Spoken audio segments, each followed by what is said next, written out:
My brother and my wife betrayed me, and my father told me to keep it down for family image. That's enough for my villain arc, so I decided to burn it all down, leaving no chance for reunion. I, a 30-year-old man, have an older half-brother, whom I'll call Jerry, 35. My dad had Jerry with his ex-wife, but he left her when Jerry was just 6 months old. My mom told me they got divorced because they were simply incompatible. However, my dad continued to play an active role in Jerry's life, sharing custody with his ex-wife. 2 years after his divorce, my dad met my mom, and they married within a year. They had what my mom describes as a fairy tale romance. She recalls sitting in a coffee shop when my dad saw her from outside. Apparently, it was love at first sight, and he walked inside to ask her out. After a few months of dating, he proposed, and my mom instantly said yes, convinced they were soulmates meant to be together. So far, so good, right? Unfortunately, about a year into their marriage, my dad cheated on my mom with one of his coworkers. Out of guilt, he confessed, and my mother decided to forgive him. They went to marriage counseling and worked through their issues. My mother believed having a baby would solve all their problems, which is how I came into existence. My mother thinks this is a romantic story, but I see my parents as a dysfunctional couple, not the perfect image they try to present to the world. Keeping up appearances and pretending to be perfect means a lot to them.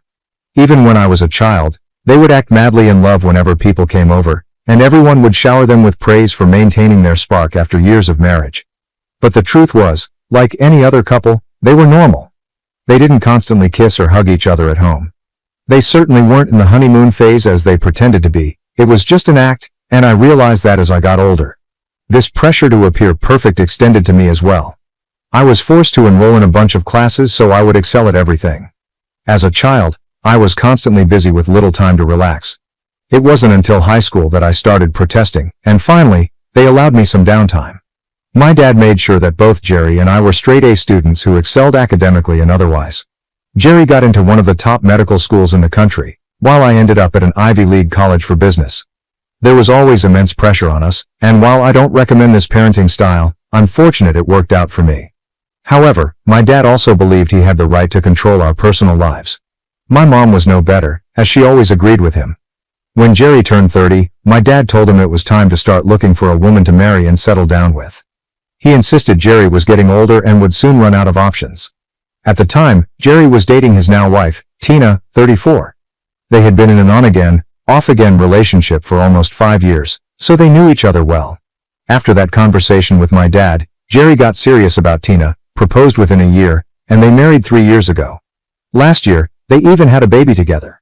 Jerry and I aren't close, so I didn't hear any of this from him. Instead, I found out from my dad when he had the same conversation with me earlier this year. He boasted about how he convinced Jerry to marry Tina and how happy Jerry is with a wife and son. My dad wanted the same for me.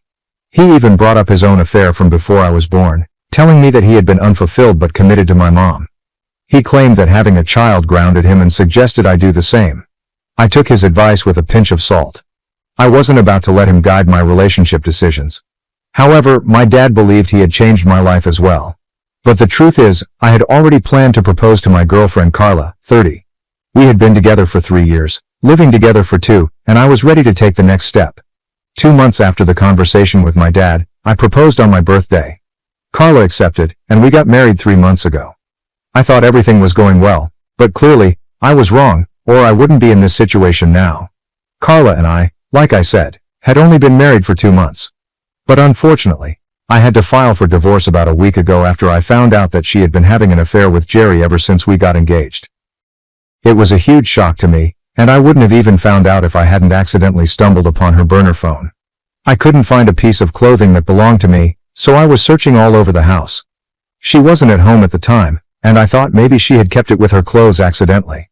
As I went through her clothes, I felt something in one of the pockets of a pair of jeans. I took it out and found another phone.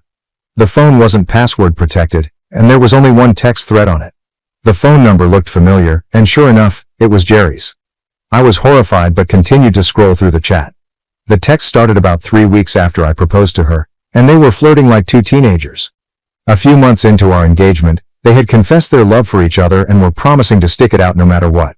Their plan was to stay with their respective partners until my nephew turned 5 and didn't need his mother as much. Then, they would file for divorce and confess the affair. Jerry would get shared custody of his son, and they would leave us to be together. I was horrified to read all that, and even more so when I realized they planned to carry on this farce for 5 years. It was deranged. I immediately started packing my things so I could leave the house. Carla wouldn't be home until late, so I took the time to pack all that I could. I took screenshots of the messages on her phone and drove to a hotel out of town. I didn't leave her a message, just left the burner phone on our bed. I knew she'd know what it meant. I felt sick to my stomach because, even though Jerry and I were never best friends, we had never been on bad terms. From the messages, I figured out that he made a move on Carla the night of our engagement. I had proposed during my birthday party with friends and family there, including Jerry. Apparently, while I was busy socializing, Jerry and Carla made out in the backyard. I noticed Carla was missing for a while, but I didn't think much of it at the time, assuming she was freshening up her makeup. But as I read the texts, I realized they had been reminiscing about that night, making several references to their rendezvous. It was disgusting. I had been celebrating us while she was off making out with my married brother, who also happened to be the father of a child. That evening, I called my lawyer and told him I wanted to file for divorce. I wanted to ensure Carla didn't get anything out of the divorce, like alimony or a settlement, because I was in a much higher paying position than her. From the texts, I saw that she was looking down on my profession, saying she'd rather be with a doctor than a glorified accountant. For the record, I co-own a business that I started with 2 friends from business school, and we're doing well. I never understood why she would look down on me when she was a corporate employee herself. I always knew she was materialistic, but this was sad. They made fun of me behind my back, and I started to hate Jerry. I knew I would eventually tell Tina and make sure she knew she was married to a lying cheater. I just needed the courage because I was in a dark place. I blocked both Carla and Jerry everywhere as soon as I found the phone because I didn't want to hear their excuses. I was done.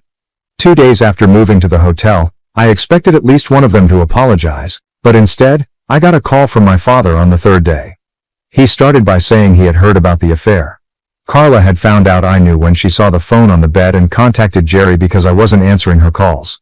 Since neither of them could reach me, Jerry spoke to my dad, who was able to reach out. My father said he was sorry for what had happened, and I thought he was being supportive. But then he asked me not to tell anyone about the affair just yet. I already knew why, but I asked anyway. I recorded what he said next. He admitted that both he and Jerry were afraid I would tell Tina about the affair and they wanted to keep it quiet for now. My dad told me that, since I was unwilling to speak to Jerry and had blocked him, he felt it was his responsibility to inform me that neither he nor my mother wanted me to tell Tina about the situation. They said that, unlike me, Jerry had to think about a child, and it would ruin his life if I told Tina he had been cheating on her with Carla. Tina came from a very well-connected family, and it was likely she would use her power and influence to ensure she had the most sway in the custody arrangement. Jerry just couldn't accept that, so through my dad, they were requesting that I keep quiet and not tell Tina the truth. They even mentioned that they had spoken to Jerry and made him promise to stop seeing Carla. If I wanted to, I could work things out with my wife, similar to how my mother did with my dad's mistakes, and that it turned out to be a beautiful marriage despite the issues. I thought it was audacious for my parents and Jerry to try to convince me not to tell Tina about the affair, especially after he had wronged me so badly. I couldn't believe they had the nerve to expect me to agree to this. I immediately hung up because I was done with the conversation and didn't want to entertain it further. I was furious. Knowing my parents had always cared deeply about their image, but this was madness. There was no way they actually expected me to keep quiet. I wasn't surprised though, the cheating apple doesn't fall far from the cheating tree. Of course, my dad wanted me to stay silent so Jerry could get away with everything. They wanted me to brush it all under the rug and pretend everything was fine, just to maintain the appearance of a perfect family. Suggesting that I forgive Carla and Jerry and patch things up so everything could return to normal required some real guts. I was enraged that they thought this was a good idea. In the heat of the moment, I decided to text Tina and tell her everything, including that Jerry had asked my dad to instruct me to keep this a secret. I also included screenshots of the messages I had found on the burner phone. Then I turned my phone off. I didn't want anyone contacting me because I knew things would escalate, and I didn't want any part of it. A couple of hours later, when I thought it was appropriate, I turned my phone back on and found it full of messages and missed calls from my family. Everyone was extremely angry with me, but I only cared about Tina's response. The first text I checked was from her. She hadn't said much, just that she was thankful I had chosen to tell her the truth and that she knew what to do now. It sounded a little ominous, but I soon understood what she meant. From the other messages, everyone, including my mom, dad, and a few other family members, was clamoring about how Tina and Jerry had a huge fight after I sent the message, and Tina had moved in with her parents with their son. In the aftermath, it became clear that divorce was very much on the table for them, and Tina might file for full custody. This wasn't good for Jerry, as she would likely try to limit his time with his son, even if he got shared custody. I don't know why, but my family is blaming me. If they didn't want this outcome, they probably should have taught Jerry not to cheat. This is on him. I have received a lot of angry messages over the past few days since I sent Tina the text and she left him.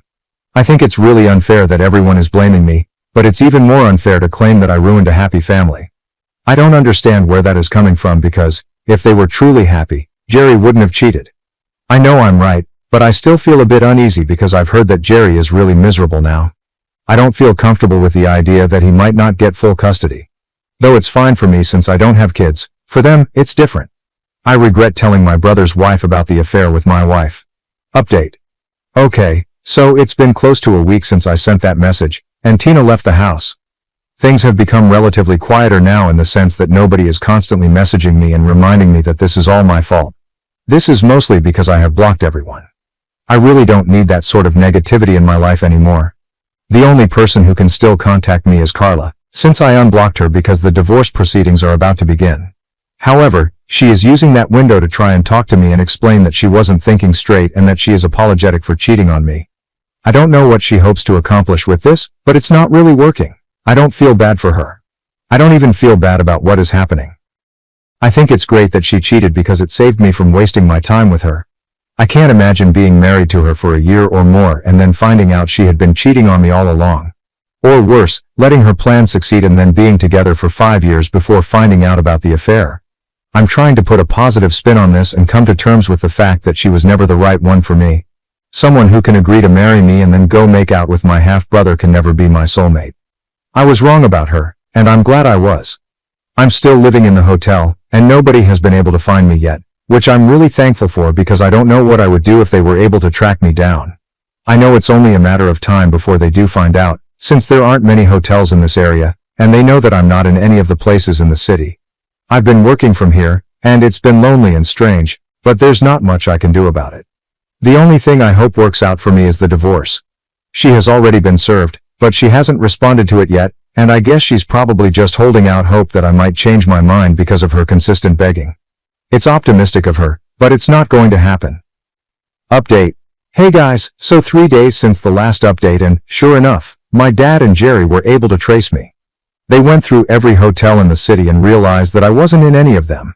So, they started looking for me outside of town and found my car in the parking lot of this hotel. I had already informed the front desk staff that if somebody came looking for me, they were not supposed to tell them I was here. When my dad and Jerry confronted them about it, they said that nobody by my name was here in the hotel, but my dad and Jerry had already seen my car in the parking lot. So, they knew the staff were lying and started throwing a tantrum in the lobby. They began screaming and hurling cuss words at the receptionists, which forced them to call me down to deal with the situation. Once I came down, security escorted both of them outside, and I went out to talk to them. I had no idea what they even wanted to discuss with me because the damage was already done, and Tina knew the truth. My dad and Jerry told me that they had come up with a solution and a way for me to make up for what I had done. They said I was going to be called to testify against Tina in court, and all I had to do was say a few things to make Tina look like an unstable wife and mother, which is why Jerry cheated on her. That way, Jerry would get full custody. They said things were not looking good for him because, along with the cheating, Tina also had a lot of other complaints against him that made him look like a bad father. He was mostly not at home, and now Tina knew he was out with Carla. There were also other issues, like he claimed he loved his son but never did anything for him. All the baby duties, like changing diapers and feeding him, fell to Tina, and no matter how much she requested him, he would always claim to be too tired. Not only that, but he also wouldn't do any of the chores around the house. Tina had been fine doing it all herself before the baby, but she couldn't do it anymore and wanted to get out of the marriage. Honestly, I don't understand why they thought telling me this would work. It just convinced me that I did the right thing and that Tina was better off without him. Besides, it was entitled of them to expect any help from me after screwing me over, especially with something like this. They wanted me to lie about Tina so they would get full custody. I mean, it was ridiculous to even expect that I would agree to it. I told them I didn't want to do it and that they meant nothing to me, so I didn't have to make up for anything. Then, I walked away without even bothering to wait for a response because I knew they couldn't change my mind. I also instructed the security person to have them thrown out because I didn't want them anywhere near here and mentioned how dangerous they were. So, that was enough. They got kicked off the hotel property, but I still had to apologize for their behavior. The only reason they didn't get the cops called on them was that they didn't want any bad press associated with them. Otherwise, they definitely would have called the police and had my dad and Jerry arrested. Update. So, it's been 2 days since Dad and Jerry showed up at my hotel. I haven't heard back from them since, but Carla has been texting me a lot more now. We have set the date for the first meeting with a court-appointed mediator, which is coming up in a week. She isn't even contesting the divorce, so I don't know why she keeps texting me. I haven't even opened her chat because I don't have the bandwidth to deal with all this drama anymore. I know it'll just be the same old, "I'm sorry. I shouldn't have done this to you." If you ask me, it's all BS because if she really was sorry, she would have tried to make more of an effort to contact me. She would have called me at the very least, knowing that I'm not much of a texting person, or, better yet, she might not have cheated at all if she knew I didn't deserve this. Up until a few days ago, she was limiting herself to 2 texts per day, but now she's texting me almost every hour. I just haven't found the energy or mental strength to open the chat and see what she has to say, but I think I'll do it soon because it might be something important. Update. Alright, so this update is coming just 2 hours after the last one. I know it's pretty soon, but I checked the messages that Carla had been sending to me and found out that she had apparently ended things with Jerry. They had a recent discussion, and she discovered that for him, things had been purely physical. All the promises he had made to her were merely things he said for the sake of it. She's obviously very disappointed because, unlike him, she was serious about their relationship and had actually started falling for him. Carla told me that she was very sorry for everything she had put me through and, to make up for it, she was not going to contest the divorce or seek any settlement or alimony. She knew she didn't deserve it, so that's one problem solved. At least I won't have to go through a long, drawn-out process and fight for myself. I didn't reply to her message because I didn't know what to say. It's sad, but she kind of had it coming. What was she even thinking, getting involved with a married man with a child, especially when she was getting married herself? It was quite foolish of her, but it all worked out well for me, so I don't have any complaints. I'm honestly glad I checked those messages because it means I'll have to work a lot harder on the divorce than I initially thought. I forwarded all those texts to my lawyer and saved them as screenshots in case I need them later. Update. Hey, so it's been a couple of months since I posted here, but I've been really busy. The divorce and everything took a lot less time once the waiting period was over. In our state, we only have to wait 90 days, so once it was over, it was a relatively straightforward process. Carla only got to keep the things she had bought for herself. I got everything else, including the house, so I moved back in. She got her car, and since we hadn't been married for a long time, our finances were separate anyway, so there was nothing to sort out in that regard. Jerry and Tina are in the middle of their divorce, and the custody situation is getting pretty nasty from what I've heard. It's sad for my nephew, but Tina has told me that I'm allowed to see him. That's a huge victory for me because I really like the little kid and hope to have one of my own someday. Definitely will, but probably not with Carla. Anyway, I'm trying to get my life back on track, and so far, it's going well. I just hope it continues to go well afterward as well.